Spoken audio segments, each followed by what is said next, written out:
I need to give you guys new outlines, don't I? All right. So while I'm giving you new outlines, I want you to think of this for a second. What's the number one job of the executive branch? Enforce or carry out the laws. Okay? And that doesn't always mean what we think it means. For example, enforce or carry out the laws, a lot of people think just in terms of criminal laws, like preventing bad things from happening or arresting bad guys. But enforcing or carrying out laws means a lot more than just that. For instance, Congress is about to pass a COVID relief bill that will spend $1.9 trillion. And it's the executive branch that has to make sure that $1.9 trillion gets to where it's supposed to go. Okay? And so, being the executive branch, they have a responsibility to carry out that law. If the COVID relief bill says we're going to spend $10 billion on schools for certain educational purposes, then it's the executive branch's job to make sure that happens. Okay, the same way that if I leave the room and I'm like, hey, Fry's in charge, and Fry, I need you to clean up the room. Right? That's your job. That's what you're going to have to do. Carry it out. Execute the law. Right? Now, here's the thing, okay? The executive branch is way more than what people think. If you had to guess, how many employees work for the federal government in the executive branch? 300? What did you think? 500? I think you need to go a little higher. 1,500? How many people do you need to enforce the federal laws of the United States? Think bigger. What is it? Police are local, state and local. We're talking federal laws. How many? FBI is part of the federal government. True. Take a guess. How? What is it? 10,000? No more. More. More than 100,000. More than 500,000. 2.1 million employees of the federal government. All right. That doesn't even include the military. God, if you included the military, it'd be even more. All right. But approximately the executive branch employs 2.1 million people, and all of them have a responsibility to carry out some part of the law. That sounds really fun, right? Okay. Now, even though there are 2.1 million people helping to carry out the laws, there's somebody at the top of the food chain, the chief executive. And we know who's that official? The president. Okay. The president's the chief executive. And the chief executive has two broad roles. Okay. There's two broad roles the president has. And there's a reason that we mention them. Well, there's a lot of reasons to mention them, but it'll become clearer in just a minute. Okay. So the president has two roles. One is his role as the head of state. Okay. The president's considered the head of state. That means that the president is the ceremonial figure who represents the country. He's the face of the nation. When ambassadors from other countries come to visit or world leaders come to visit, he's the person who's entertaining them, who's meeting them. He's like the official representative of the United States. It means he's the head of state. I could do that job. What do you think, guys? I could be the face of America. No? It'd be fun. Somebody comes here from China, we're going to throw them an awesome party. Right? It is more than that. The head of state has some responsibilities in terms of governing affairs, but that's not necessarily the majority of what their function is. Basically, they are the face of the nation. They're responsible for being like the official envoy or representative of the country, not to be confused with the role of head of government. Okay? Head of government is creating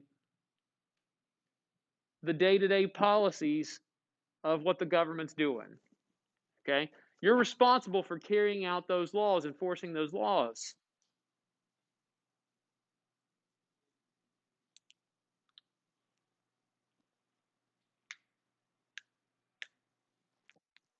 That means you're the head of government. You're carrying out or responsible for that. Technically, the president's responsible for carrying out all the laws, even though he's got millions of people working for him. Now, here's why this is interesting that he has these two broad roles. we are different than most countries, okay? Most, and even democracies will not put these two jobs into one position. Most people will have separate jobs where one person's the head of state and the other person's the head of government. For example, go to Great Britain. Anybody know who the head of state is there? Who's the official face of the nation? The queen, the monarch, all right? The queen has a role to play, and it's not in the day-to-day governing of affairs, but the head of state, as the head of state over there, she's the official representative of the country. And there are some powers that she has in government, but by and large, her job is more ceremonial. Okay? Who's the head of government in Great Britain? What is it? That one guy. Who is that one guy? What's his title? You're like, we don't know anything about Britain's government. It's the prime minister, y'all. All right. Most countries, and they're different. For example, Germany has a president and a prime minister. Okay. One's considered the head of state, the other's considered the head of government. And they have different roles and responsibilities. When you put them together in the same person like we do, you're creating a pretty powerful individual. All right. But that's how we roll in America. Now, we're the weirdos, okay? We like to think everybody else does stuff the way we do. No, we're different. Most people don't put the head of state and head of government in the same job. Tema. Technically, they have a prime minister, but where they're still affiliated with Great Britain, I believe their head of state is still technically the Queen of England. I know, very interesting. Same with Australia. They still run themselves, but they have what's called dominion status. It's weird, all right? God knows if you're related to the British, they got to be weird. All right, now let's talk about this hierarchy of people who are there enforcing the laws, okay? And the president's at the top of the hierarchy, and let me show you the board up here. Look over here behind Fry's head, and if you're at home listening to this, this will be up for you to look at tomorrow. Obviously, at the top of the executive branch here is the president, okay? And he's responsible for enforcing the laws, but there are lots of people that are there to help the president enforce the laws, okay? And so, for example, one group that we'll put underneath the president here, the 15 executive departments. Sometimes we just call them cabinet departments. No, you do not have to memorize all 15 cabinet departments, okay? But there are 15 executive departments. Right? For example, there's a Department of Justice. There's a Department of State. There's a Department of Education. Right? All of these departments help enforce the law. Because the president can't be an expert on everything, nor can he handle that. Here's a for instance of how like your department heads work. President Biden said when he got into office, he told his Secretary of Treasury, the head of the Treasury Department, that we're going to put a woman on the $20 bill. And he says, we need to put Harriet Tubman on the $20 bill. Now, he gives his secretary of that department a task, something to do, but he leaves the details up to that person, okay? Because the president doesn't have time to deal with that, all right? I just give you a job. If I leave the room and I'm like, hey, this room needs to be cleaned, Mia, and you're responsible for doing it, you don't ask, how do you want me to clean it? You just get the job done. Unless I give you specific parameters, I'm leaving it in your hands because I think you're smart enough to do it. I wouldn't have hired you otherwise. Make sense? Same thing here, okay? And we'll get into details about that. Other than the 15 executive departments, president's got a lot of other helpers. Government agencies.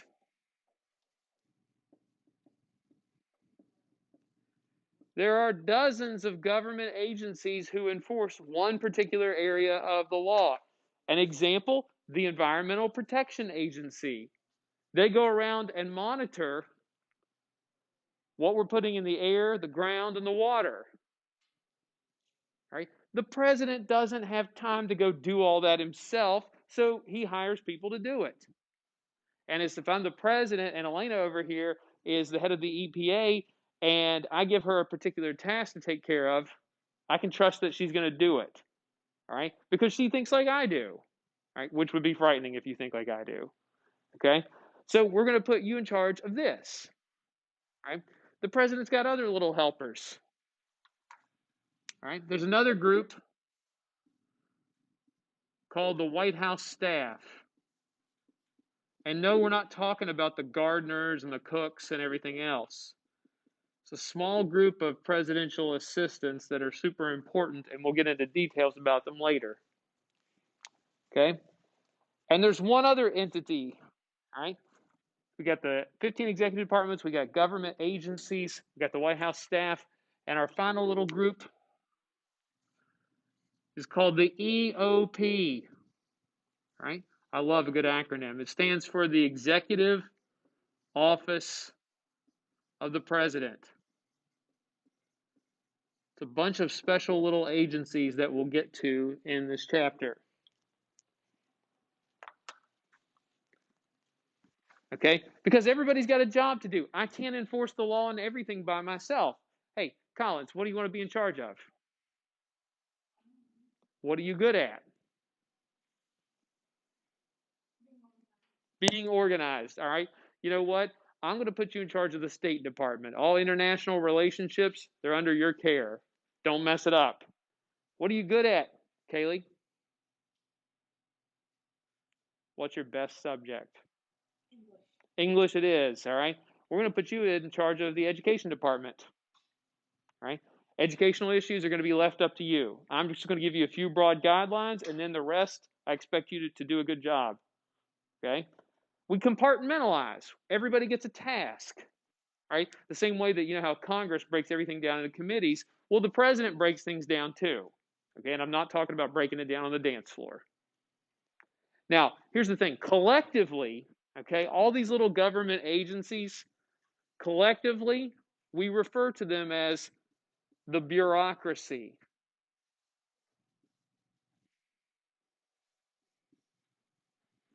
It's always harder to spell than anything else.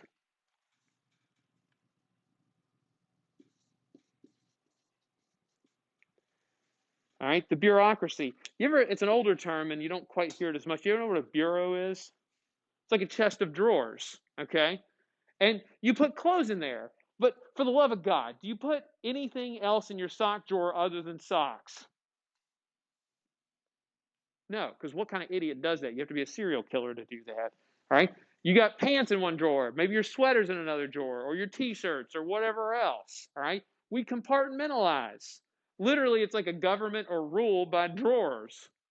We just compartmentalize everything, okay? Mia, your job's to deal with treasury stuff. Cooper, you're going to deal with justice, all right?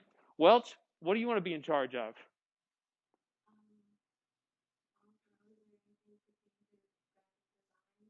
Yes, we'll make up something, all right? Hey, you know what? Fry, you're going to be in charge of the United States Department of Agriculture. Do you know anything about farming? All right, it's okay. We'll figure it out. All right. Ultimately, they call it the bureaucracy. Okay, because we got basically, you know, government compartmentalized. All right. So let's start at the top of the hierarchy. We'll get to each one of those: the executive departments, government agencies, everything else. All right. But we want to start at the top. The president. Okay. He's in charge of it all. Think of the president's like the ringmaster of a circus. Right? That's me. I feel like I'm the ringmaster of a circus every day. President, there's qualifications to be the president in the Constitution. 3 qualifications. There's always an age requirement. Fry, how old does a president have to be? Correct. If you're 90% sure of the answer, say it like you're 100% sure. All right. You got to be 35 years of age, which is relatively young. Okay? Youngest president we ever had was 41.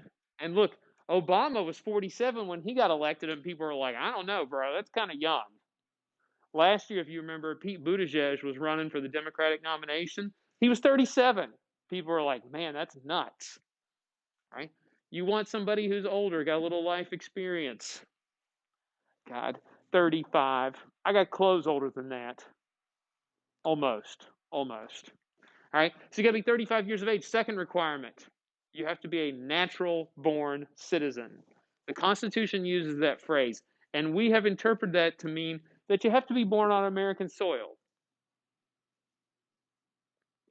You have to be born on American soil. We want somebody whose first priority, first allegiance is to this country. Tama.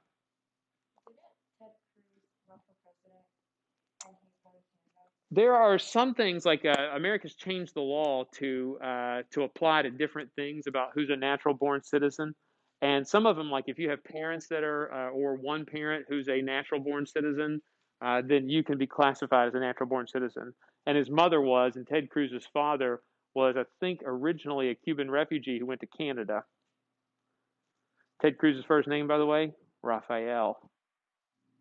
Yeah, that's another story for another day. All right, natural born citizen. When I was first teaching this, my first year, I was teaching middle school, and I was teaching government stuff. And this little girl said, "Does that mean if you're born by C-section, you can't be president?" And I'm like, "Oh gosh!" But in her head, it made perfect sense. And some boy right beside her called her an idiot. It's like, "Are you stupid?" All right, but natural born citizen, we interpret that to mean if you're born on American soil. There are some things, some questions about that, but we can all hope Ted Cruz doesn't get elected. JK, maybe you like Ted Cruz. That's all right. You're like, no. All right, so third requirement to be president, you have to have lived in the United States for at least 14 years. You had to have lived in the United States for at least 14 years. Part of the reason this is in there is that back in the 1700s, it was not uncommon for people, even if you were born in a certain place, to travel abroad for study, or not only that, but to work. Many Americans, great Americans like Jefferson, Franklin, spent a lot of time out of the country as ambassadors to European nations, and they said, "Look, even though you're a natural born citizen, we want you to have a chance to study abroad, etc. But you need to have lived in the country for at least this long so that you know what Americans think and expect and what the culture's like." All right. That's it. Those are the only three requirements. All right. Later on, a senator, ambassador, and presidential candidate, a guy named Adlai Stevenson, made a really, really good observation. He said, "In America, anyone can become president, and that's one of the risks you take." Oof. He didn't know it, but there's a couple of people I think he was pointing to. Here's the weird thing about this. A lot of people think we should make changes to this. For example, like, is there an education requirement? No, not at all. No education requirement. But it's been a while since we've had a president who didn't have a college degree. What about this? Anybody see what the Supreme Court said that could be published now? Donald Trump's tax returns. That some newspapers got a hold of them and some of the information, and they said we're not going to block the publication of his tax returns. And a lot of people think you should have to turn that over. What about this? What about their health records? You know, they don't have to, but for example, I think people, like, if they found out about it, like, let's say that, over here, Kaylee, I hope you're not sick or anything, but what if Kaylee's running for president and she has a degenerative heart condition and she could literally die at any moment? Do you think that would affect how people vote? Oh, definitely. Uh, and there's a lot of people who would feel like, I don't want to vote for somebody if they're just going to die when they get in office. And Kaylee's like, don't worry, the odds are only 3%. Like, I can live with that. So there are a lot of things that people are not always comfortable with. Okay. Now, we didn't put it on here, but other than just qualifications, those are kind of like unwritten qualifications too. But are there certain barriers that prevent some people from getting elected to be president? Like what? Obviously, fun fact: we actually have had a president whose first language wasn't English. Martin Van Buren, his first language was Dutch. What else would be kind of a barrier to somebody becoming president that's like an unofficial requirement? Your image, but what's part of that image that people expect? What's a no-go for somebody if they want to be president? Like, what's something that would disqualify them? Do we expect our presidents to be certain races, religions, genders? Oh, definitely. How about this? What are the odds of a Muslim president anytime soon? Not very high, I would say. What's the odds of an atheist president? What about one that has, like, what if it's revealed that a person has uh, um, like a mental illness, like even if something general, like an anxiety disorder or depression. Nope, not going to happen. That's weird. All right. How long is the presidential term? 4 years. All right. But you only get how many terms? 2, according to what constitutional amendment? Uh-oh. Yikes. 22nd Amendment limits you to 2 terms. All right. 2 for 22. That's always a good way to remember it. All right. 2 terms is your limit here. Okay. Now let's talk about the powers of the president. All right. What the president can do. There are certain expressed powers that the president has, things that are spelled out in the Constitution, and one of them is the president's role as commander-in-chief. That's commander-in-chief, not commander-and-chief. All right, that would be redundant and repetitive. Okay, commander-in-chief means he's in charge of all the armed forces, the Army, the Navy, the Marines. Don't tell the Marines, but they're part of the Navy technically. They get real bitter about that. The Air Force and the Coast Guard. I forgot to put a picture up, but what else is in the military now? The Space Force. Sometimes I forget that's actually real. All right. The armed forces, the commander-in-chief's in charge of the armed forces. But remember, who has the responsibility to declare war? Congress does. Okay. War-making power is such a big deal that they had to divide that up. All right. Next thing that the president has the power to do, other than just his role as commander-in-chief, and this bothers people to some extent, the president can issue pardons. Right? What's a pardon? It's literally a get-out-of-jail-free card. A presidential pardon releases you from criminal punishment. So if Armstrong over here commits 37 murders, and she's tried, convicted, and sentenced to death, and the president issues a pardon for her for all those crimes, they have to let her go. And not only do they have to let her go, but the convictions are wiped. It's like it never happened. Question. One of the things he did, Lil Wayne was facing some gun charges, and he went ahead and gave him a pardon for that. There was somebody else who was lesser known, but yeah, Donald Trump issued some pardons in the last month in office. Okay, a pardon is complete release from criminal punishment. That is a great question. Tim was like, who came up with that? Why is that a thing? Okay, because here's the fun fact about pardons. Can you pardon anybody you want? Yes. Right? You can pardon anybody you want, and once the president issues a pardon, there's no undoing it. So if Armstrong's a murderer and she gets pardoned, like they can't be like, no, Mr. President, you didn't mean to do that. Right? That's not the way it works. You can pardon as many people as you want. It's really, I mean, that's a pretty awesome power. But why do this? So they put it in the Constitution. So they knew what they were doing. Why would you do that? What's the purpose of allowing the president to let somebody go out of jail?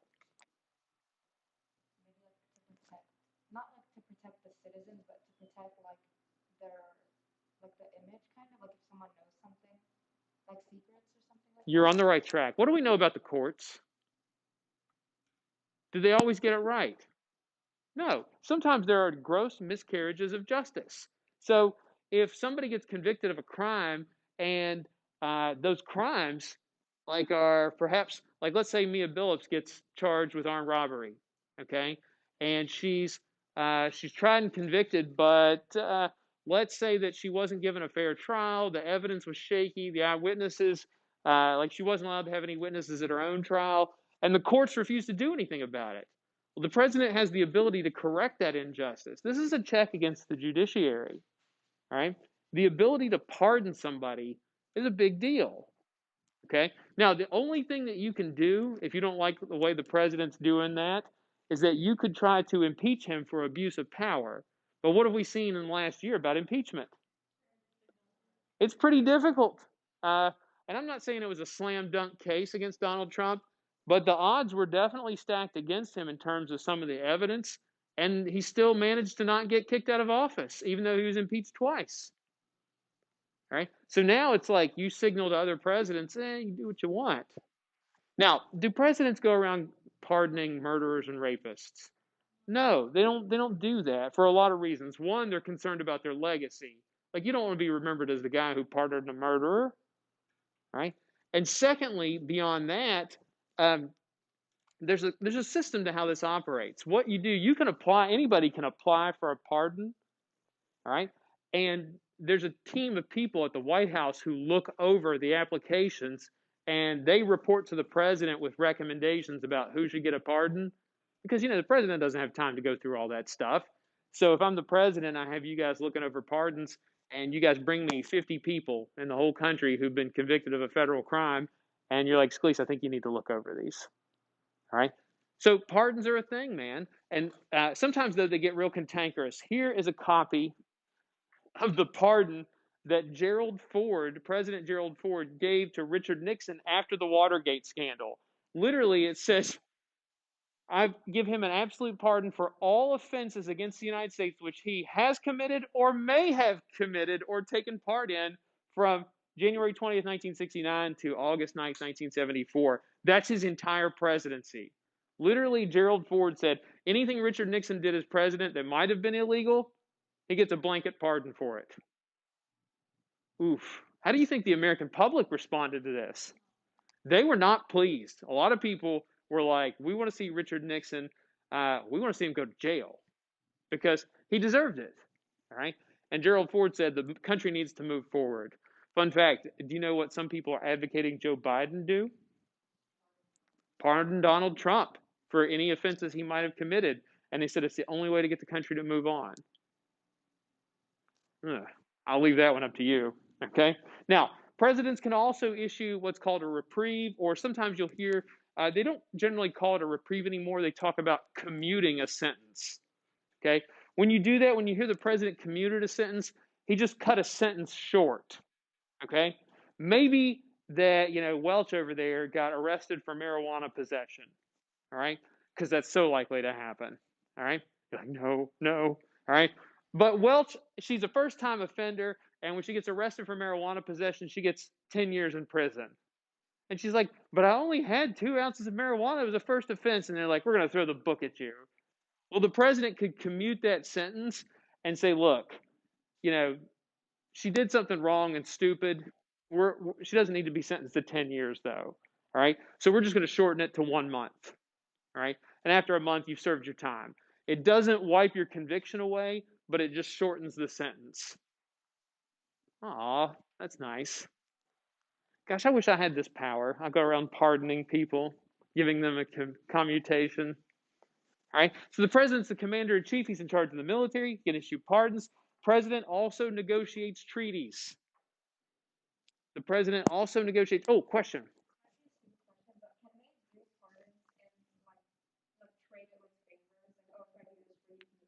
All right, great question. And the answer is you could probably get away with it, but you'd get punished for it. And it would definitely look really shady. Like, let's say I'm the president and I've known you for a long time, and your child gets arrested for for drug trafficking, and you're like, Scalise, we're buddies, okay? And I'll make $100,000 contribution to your next campaign if you pardon my son. You would get in trouble for that. That would be an abuse of power. But theoretically, you could do it. Okay? The president's responsible for negotiating treaties. I'm not trying to insult your intelligence, but treaties are binding agreements with other countries. Right? A binding agreement. Binding agreement means not only does that president go by it, but every president afterwards, every Congress afterwards has to abide by that treaty. So if we make an agreement with, let's say, Russia for X, Y, and Z, and it's a treaty that the president negotiates in good faith, then ultimately every government from America afterwards will have to abide by that treaty. Okay? Now here's the trick, though. The president negotiates the treaty. He gets to write out what the terms are, but the Senate has to confirm that treaty. Okay? They have to confirm that treaty. They have to give their stamp of approval. And sometimes that's a pain in the butt to do because, for example, Joe Biden is a Democrat, and right now it's a 50-50 split in the Senate. And to confirm or ratify a treaty, you need 2/3 of senators. So you need 67. So who does Joe Biden need the help of if he wants to negotiate a treaty? Republicans. So when he negotiates a treaty, he's really going to have to consider what they want along with what his people want. All right? That's a pain in the butt sometimes because you need the Senate's confirmation. It's a check the Senate has against the president. Oh, man. Most treaties that the presidents work out and submit to like if they submit it to the Senate, they're usually confident they have the votes ahead of time, and most treaties get confirmed. Okay? Here's what presidents have done in recent years to get around that. Okay? Because the Senate can be an obstacle that prevents you from getting your treaty ratified, a lot of presidents will negotiate instead what's called an executive agreement. Okay? Think of an executive agreement with another country as like a handshake agreement. Right? If I, go up to Cooper here and I'm like, Cooper, I'm going to buy your cool CMHS mask for $10. And she says, okay, bring me the money tomorrow. And we have a handshake agreement. And she hands me her mask and I hand her a $5 bill. And she's like, wait a second, we agreed on a price. And I'm like, now I've got your mask, I'm running off. Is there anything that's binding me to that agreement? And the answer is no. Okay? Executive agreements, here's why presidents like these. Okay? You don't need the Senate's approval to negotiate an executive agreement with another country.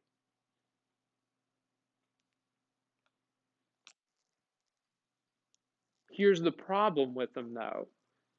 All right?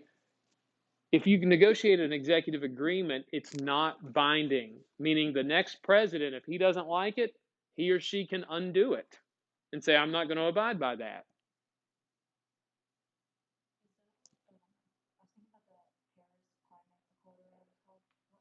Close to that. Let me give you a better example. Right at the end of Obama's term as president, his last 9 months in office, his administration worked out an executive agreement with Iran.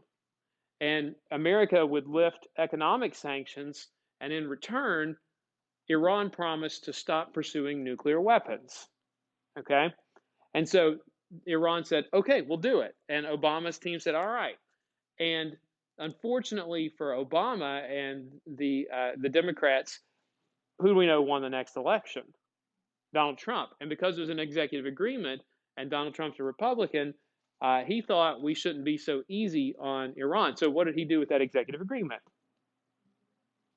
He just ignored it. And he said, we're not going to abide by this. Okay?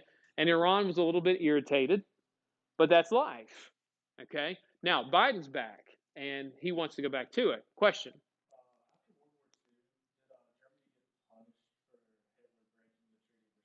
Oh, yeah, absolutely. And of course, him personally didn't, but there are a number of things that go along with that. And typically, like if you break a treaty of some kind, okay, then there's going to be punishment of some kind for that from not just another country, but the international community, and you ruin your own reputation. All right. Now, executive agreements are a pain because like right now, Joe Biden tells Iran, hey, we would like to go back to that arrangement where you guys don't try to pursue nuclear weapons, and in return, we'll lift economic sanctions. And for Iran, they're a little bit annoyed because they're like, well, what's the point in doing this again? Because what might happen in 4 years? The next president might decide that he doesn't like this. All right. So we'll pick up with executive agreements and appointments tomorrow, kiddos. Being president's amazing. You have a lot of authority.